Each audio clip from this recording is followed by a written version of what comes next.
આખી જિંદગીની અંદર કદાચ વધારેમાં વધારે આપણો સમય જતો હોય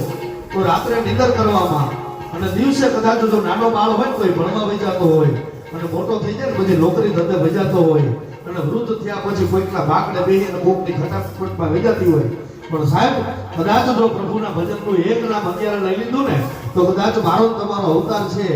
એ કદાચ તરી જાય, અને પ્રભુના ભજનની અંદર જો મન લાગી જાય અને પ્રભુ એના ચરણની અંદર સમાવી લે તો એનાથી મોટું સુખ કોઈ ન હોય. માટે બે હાથ ઊંચા કરી અને સૌ કોઈ જોરથી તાળી પાડી અને સૌ કોઈ ધૂન બોલવાની છે. શ્રી રામ જય રામ જય જય રામ, શ્રી રામ જય રામ જય જય